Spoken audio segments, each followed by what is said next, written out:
Hi friends, welcome to Mallus in maple land. എല്ലാവർക്കും അറിയാവുന്ന പോലെ കാനഡ വളരെ മനോഹരമായ ഒരു രാജ്യമാണ്. ഇവിടുത്തെ ലാൻഡ്സ്കേപ്സ്, ഇവിടുത്തെ പല സീസൺസ്, ആ ഓരോ സീസൺസിനും അതിൻ്റെതായ പ്രത്യേകതകളുണ്ട്.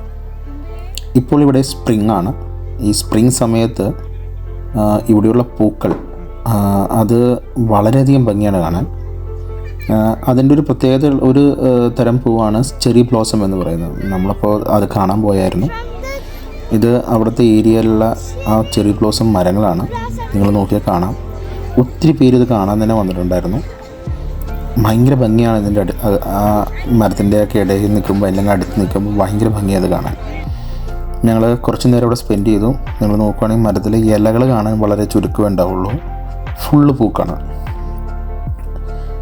ഇതിൻ്റെ ഭംഗി കുറേ നേരം ഞങ്ങളവിടെ നിന്ന് ആസ്വദിച്ചു. ഞങ്ങളവിടെ ഫോട്ടോസ് എടുത്തു, എൻജോയ് ചെയ്തു. ഫാമിലിയായിട്ട് ഒത്തിരി പേര് അവിടെ വന്നിട്ടുണ്ടായിരുന്നു സ്പെൻഡ് ചെയ്യാൻ വേണ്ടി. അതുകൂടാതെ ലവേഴ്സ് വന്നിട്ടുണ്ടായിരുന്നു, ഫോട്ടോസ് എടുക്കുന്നു, വീഡിയോസ് എടുക്കുന്നു. യൂട്യൂബേഴ്സ് ഉണ്ടായിരുന്നു അവിടെ കുറേ പേര്. ഞങ്ങൾ ഒത്തിരി പേരെ അവിടെ കണ്ടു.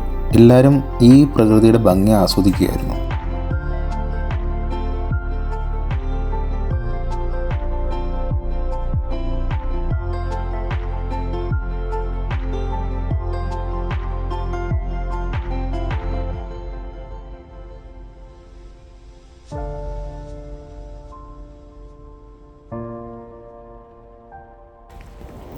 ഇതൊരു പാർക്കാണ്, പാർക്കിൻ്റെ ഏരിയ ആണ്.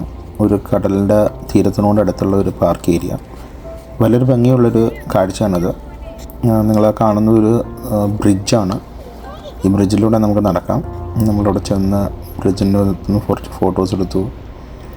ബ്രിഡ്ജിൽ നിന്ന് നോക്കുമ്പോൾ നിങ്ങൾക്ക് മനസ്സിലാക്കാം ഇതിൻ്റെ ആ ഒരു ഏരിയ കണ്ടോ.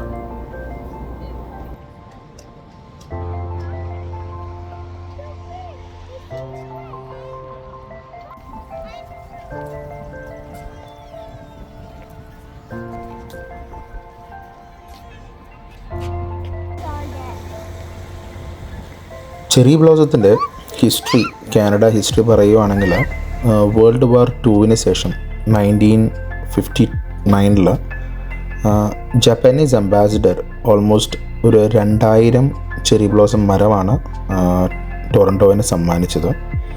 ചെറി ബ്ലോസത്തിൻ്റെ പേര്, ജാപ്പനീസ് പേര് സുക്കൂറ ട്രീ എന്നാണ്.